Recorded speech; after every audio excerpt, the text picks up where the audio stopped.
मैं आपके सामने ये बताने के लिए आया हूं कि कैसे कुचक्र रचकर, कैसे दुर्भावनापूर्ण तरीके से साजिश रचकर इस देश के बेटे, दिल्ली के बेटे अरविंद केजरीवाल को गिरफ्तार किया गया है। और कितनी बड़ी साजिश है, इसका एक एक करके आपके सामने मैं खुलासा करूंगा।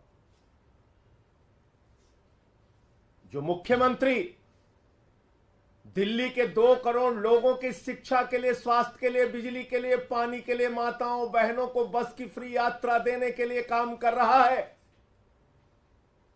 उस मुख्यमंत्री को जेल में डालने के पीछे कितनी गहरी और बड़ी साजिश रची गई है, इसका एक एक करके आपके सामने खुलासा करूंगा। और दूसरी बात, ये शराब घोटाला घोटाला घोटाला, ये शराब घोटाला दुनिया की सबसे बड़ी पार्टी भारतीय जनता पार्टी ने किया है। और इसके अंदर कोई छोटे मोटे लोग शामिल नहीं है, इसका भी खुलासा करूंगा आज। इसके अंदर कोई छोटे मोटे लोग शामिल नहीं हैं, भारतीय जनता पार्टी के शीर्ष नेतृत्व के लोग इसमें शामिल हैं। मैं एक एक करके बताता हूं आपको। एक व्यक्ति है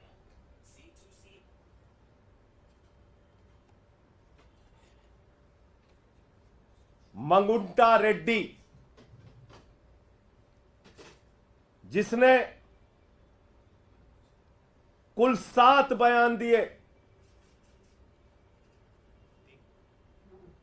कुल 3 बयान दिए। उसके बेटे राघव मंगुंटा ने 7 बयान दिए, बाप बेटे ने मिला के 10 बयान दिए। और इस 10 बयान को पीछे जब उनसे पहले पूछा गया, 16 सितंबर को पूछा गया, ईडी के द्वारा पूछा गया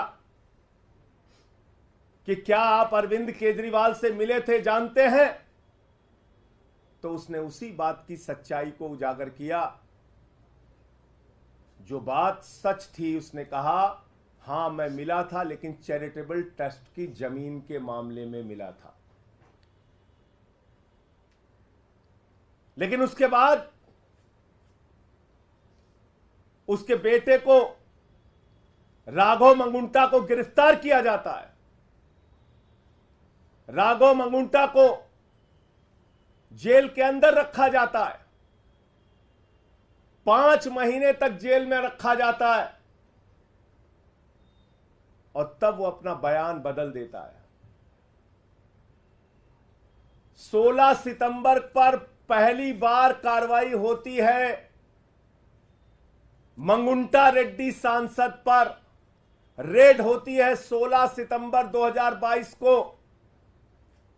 और 10 फरवरी तक लगातार उसको कहा जाता है बयान दो, बयान दो, बयान दो केजरीवाल के खिलाफ।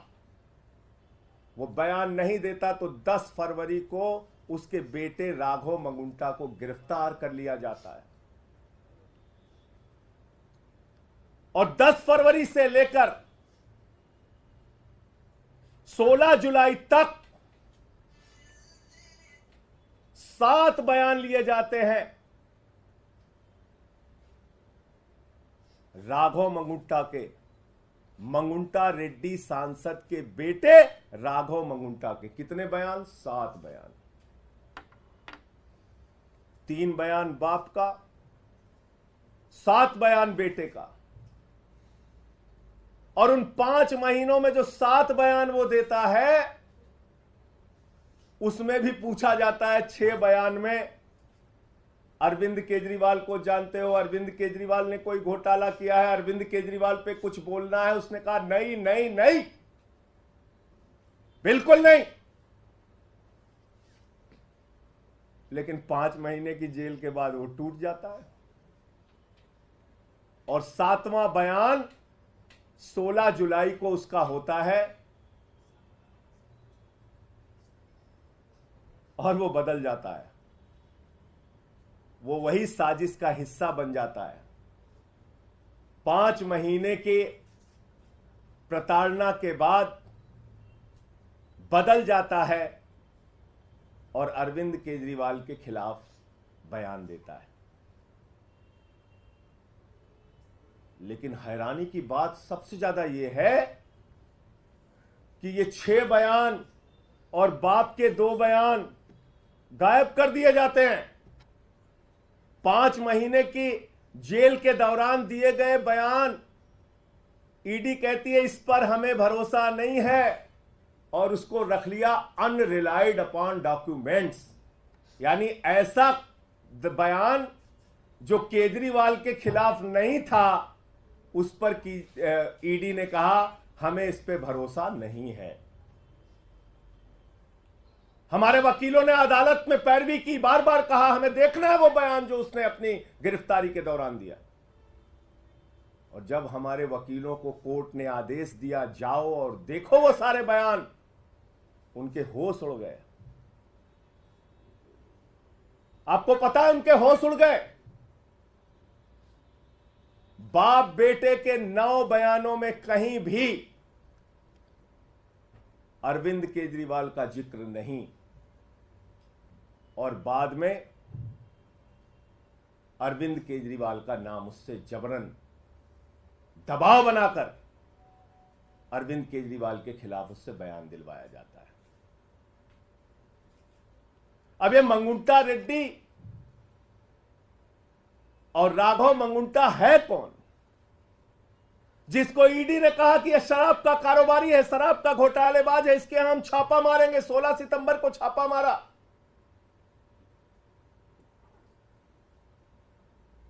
मैं चाहूंगा ये तस्वीर आप लोग जरूर ध्यान से देखिए। ये भारत के प्रधानमंत्री नरेंद्र मोदी जी के साथ गलबहियां करते हुए, उनसे मिलते हुए, ये तस्वीर आप जरूर देखिए। ये है मंगुंटा रेड्डी सांसद, जिनकी तस्वीर है भारत के प्रधानमंत्री के साथ। यह है मंगुंटा रेड्डी जिनकी तस्वीर है भारत के प्रधानमंत्री के साथ। 16 जुलाई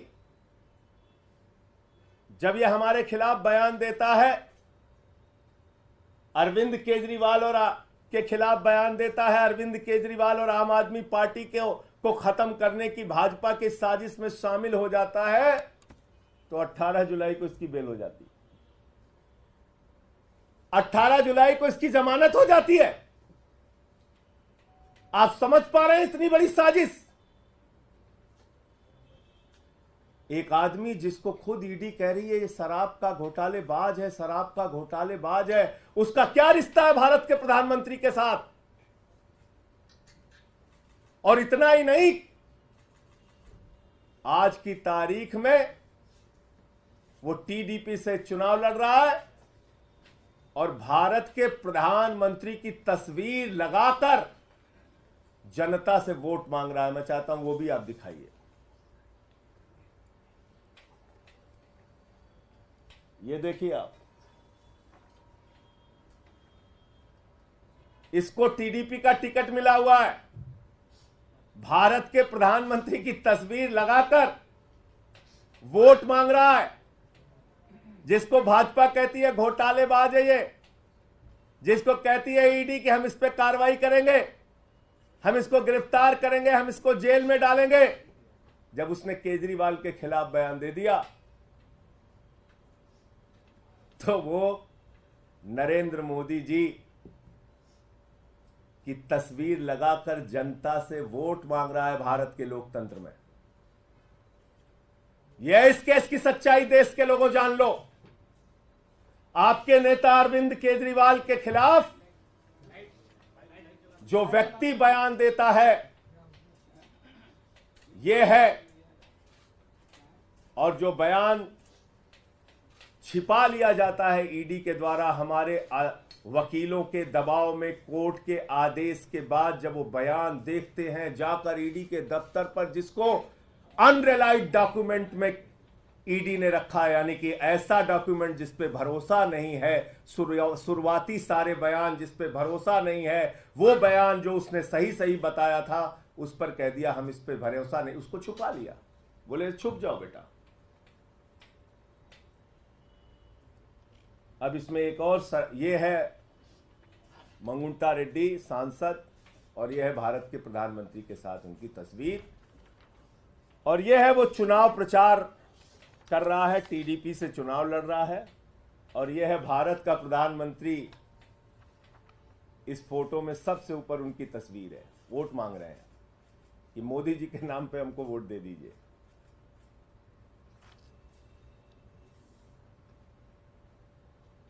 अब मैं आता हूं कि शराब घोटाला भारतीय जनता पार्टी ने कैसे किया।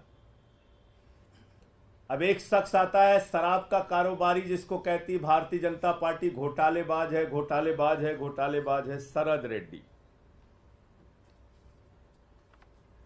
शरद रेड्डी के घर पे 9 नवंबर को छापा होता है 2022 में। 9 नवंबर 2022 को छापा होता है और 9 नवंबर 2000 छापे के बाद इससे पूछा जाता है केजरीवाल जी के बारे में। ये साफ साफ मना कर देता है, कहता है मैं अरविंद केजरीवाल को जानता ही नहीं, उनसे मिला नहीं, उनसे मेरा कोई लेना देना नहीं। और इसके कुल 12 बयान होते हैं, 12 बयान। ध्यान से सुनिएगा, इसको बहुत जरूरी है, जानना जरूरी है कि दिल्ली के मुख्यमंत्री के खिलाफ कितनी बड़ी साजिश करके उनको गिरफ्तार किया गया। 9 नवंबर से लेकर इससे पूछताछ के दौरान इसको जो भी दबाव बनाया गया, इसने मना किया। फिर इसकी 10 नवंबर को गिरफ्तारी हो जाती है, 10 नवंबर को गिरफ्तारी हो जाती है। और 10 नवंबर की गिरफ्तारी के बाद इसने कुल 25 अप्रैल तक, यानी कि 6 महीने इसको जेल में रखा गया। इससे बार बार कहा गया बयान दो केजरीवाल के खिलाफ, बयान दो केजरीवाल के खिलाफ, इसने नहीं दिया। 12 बयान इसने कुल दिया और 6 महीने के बाद जब इससे कहा गया बयान दो वरना जिंदगी जेल में सड़ जाएगी, बयान दो वरना जिंदगी जेल में सड़ जाएगी। अब वो कोई संजय सिंह तो है नहीं, वो शरद रेड्डी है, टूट गया। 25 अप्रैल को उसने केजरीवाल के खिलाफ बयान दिया।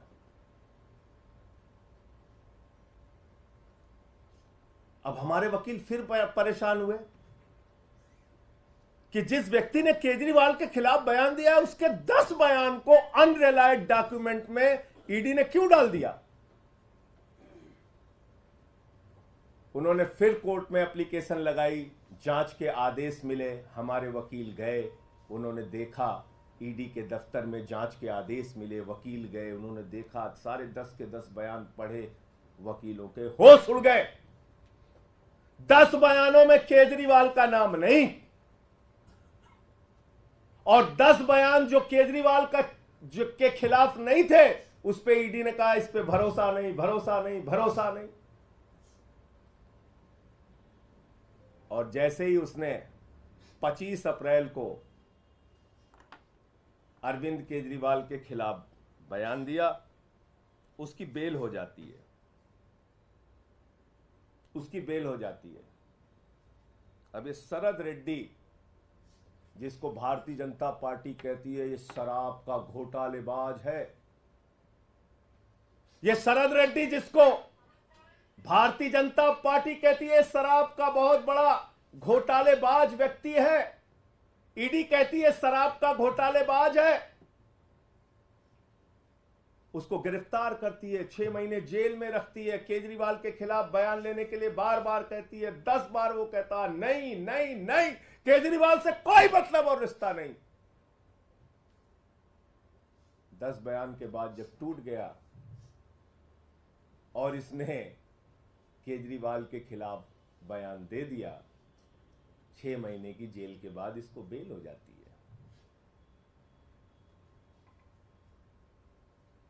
ये शरद रेड्डी कौन है? असली घोटाला शुरू हुआ ईडी के जांच के बाद।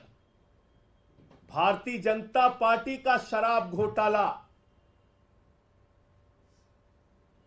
और पहली पेशगी और नजराना भाजपाइयों को कब पहुंचा? 5 करोड़ रुपए का, 5 करोड़ रुपए का 15 नवंबर को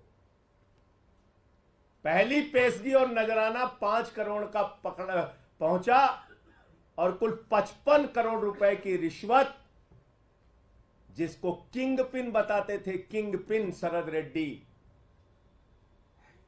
उस किंग पिन ने 55 करोड़ रुपए की रिश्वत भारतीय जनता पार्टी को दी। 55 करोड़ रुपए की मनी ट्रेल तो खुलेआम मिल गया, और वो मनी ट्रेल भी ऐसे पता नहीं चला, भारत के सर्वोच्च न्यायालय की कृपा से पता चला, जब उन्होंने कहा दिखाओ दिखाओ दिखाओ।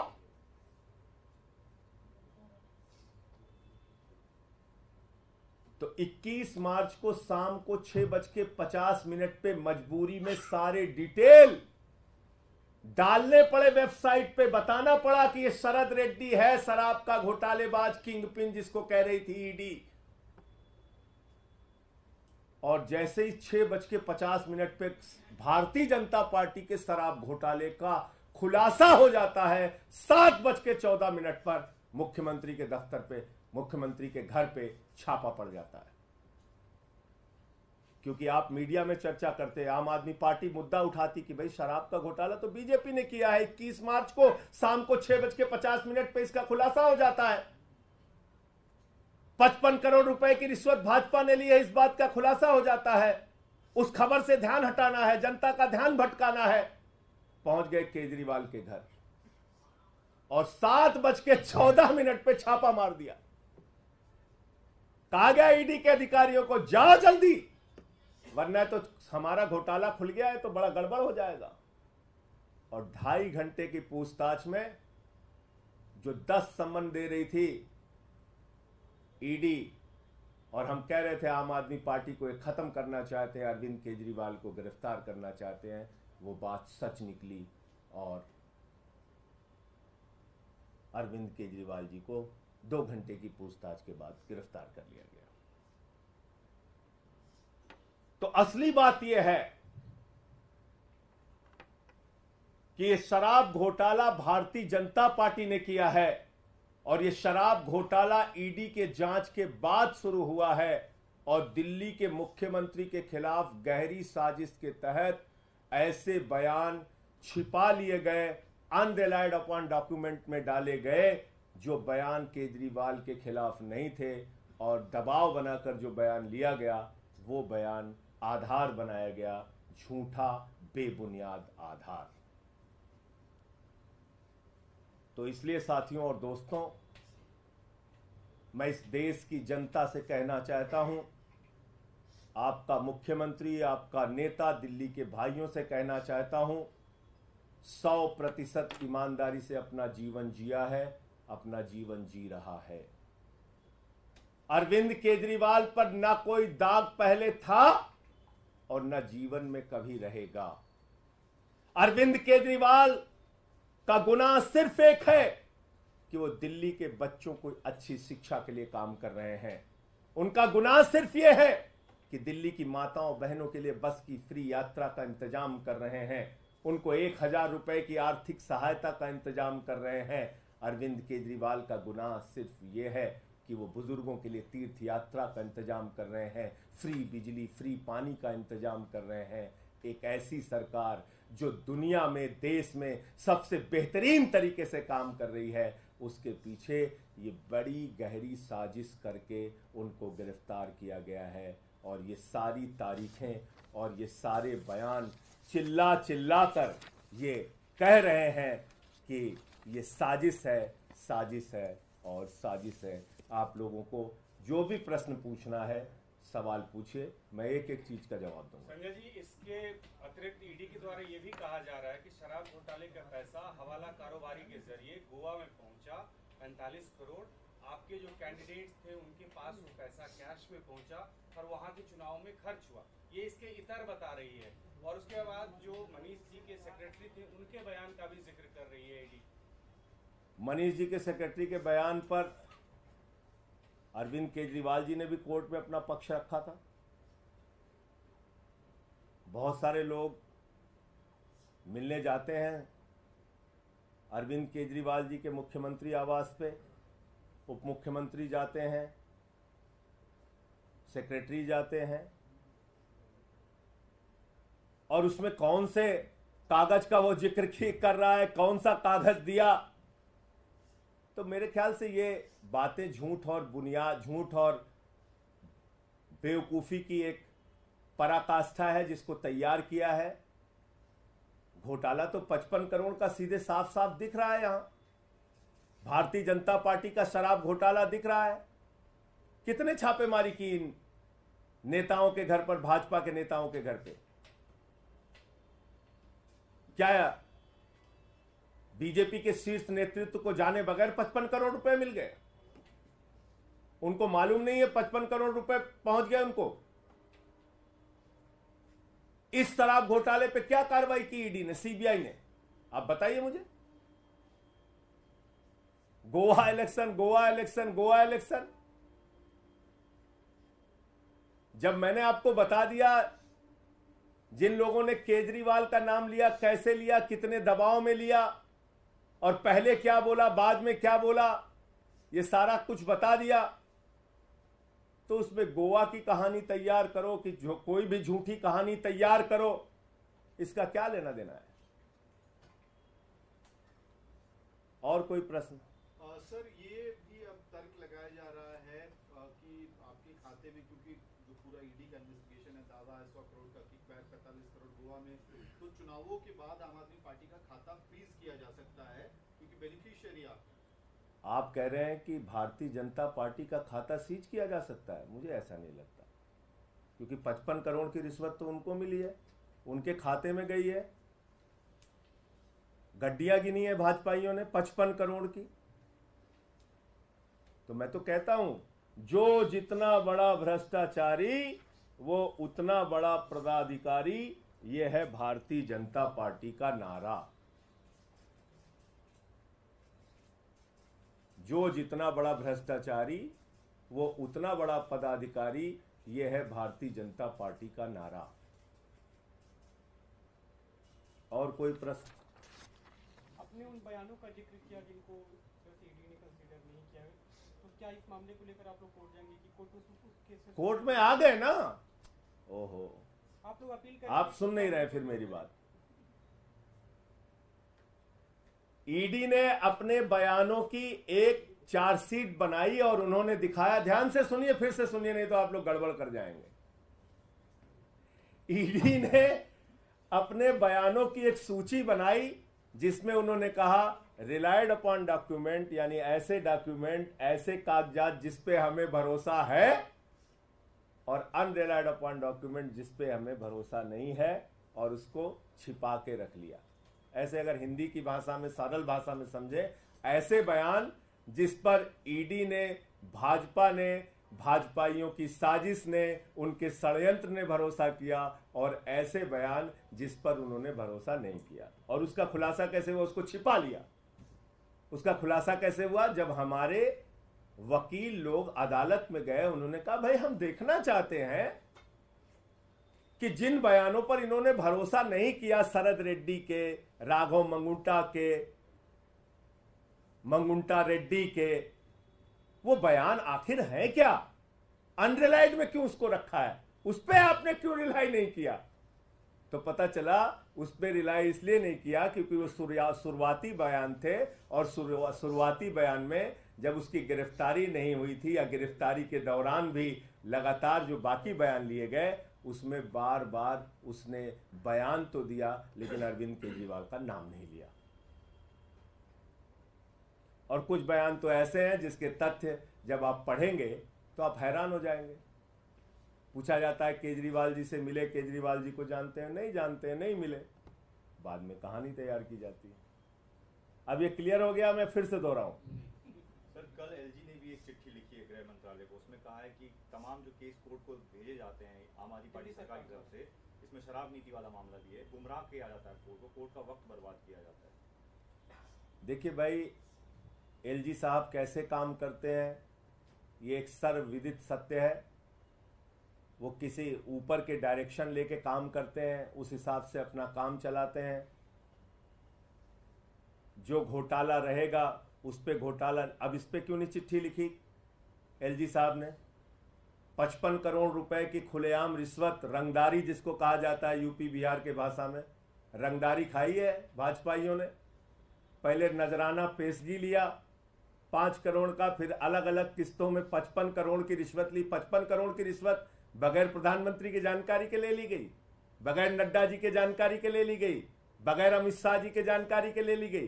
55 करोड़ की रिश्वत, और रिश्वत तो छुपी हुई थी। वो तो सर्वोच्च न्यायालय का धन्यवाद दीजिए कि उन्होंने कहा तुम्हें जग जाहिर करना पड़ेगा कि कहां कहां से कितना पैसा खाया। तो बताइए, क्या एलजी को इस पे चिट्ठी नहीं लिखनी चाहिए कि एक शराब घोटालेबाज जिसको ईडी ने कहा कि वो किंगपिन है, ईडी ने उसको गिरफ्तार किया, उसने 55 करोड़ रुपए की खुलेआम रिश्वत भारतीय जनता पार्टी को दी। पूरी की पूरी भारतीय जनता पार्टी सर से लेकर पांव तक शराब घोटाले में डूबी हुई है। उस पर चिट्ठी नहीं लिखनी चाहिए एलजी साहब को? तो मैंने तो बता दिया अब आपको, इसमें कुछ डाउट तो बचा नहीं कि कितनी गहरी साजिश रची गई। और सवाल हो बताइए। इससे थोड़ा हटके कल देखा गया था कि सुनीता केजरीवाल जब पीसी कर रही थी तो 3 फोटोज लगे हुए थे भगत सिंह, बाबा साहेब अम्बेडकर के साथ यार। केजरीवाल। सर, इसमें सवाल ये है कि भगत सिंह के ग्रैंडसन ने, यदवेंद्र संधू ने इस पे आपत्ति जताई है, कहा कि राजनीतिक पार्टियों को इस तरह से फोटो नहीं लगानी चाहिए, उन्होंने अपना जीवन देश के लिए कुर्बान किया। तो आप कह रहे हैं कि भारतीय जनता पार्टी का कोई नेता हो या देश का कोई भी नेता हो, मैं अपनी फोटो क्या देश के महापुरुषों के साथ नहीं लगा सकता? क्या देश बाबा साहब डॉक्टर भीमराव अंबेडकर जी के साथ, शहीद आजम भगत सिंह जी के साथ आप लोगों की फोटोएं नहीं होती हैं? लोग तो जाके शहीद आजम भगत सिंह की जहां तस्वीर देख लेते हैं वहां सेल्फी लेते हैं, उनके स्टैचू पे जाके सेल्फी लेते हैं, उनके साथ फोटो डालते हैं, नेताजी सुभाष चंद्र बोस के साथ फोटो डालते हैं, बाबा साहब के साथ फोटो डालते हैं। यहां तक कि अपने चुनाव प्रचार में भी नेता लोग फोटो डालते हैं महापुरुषों के साथ, क्रांतिकारियों के साथ। इसमें मुद्दा क्या है, सवाल क्या है, मुझे बताइए ना।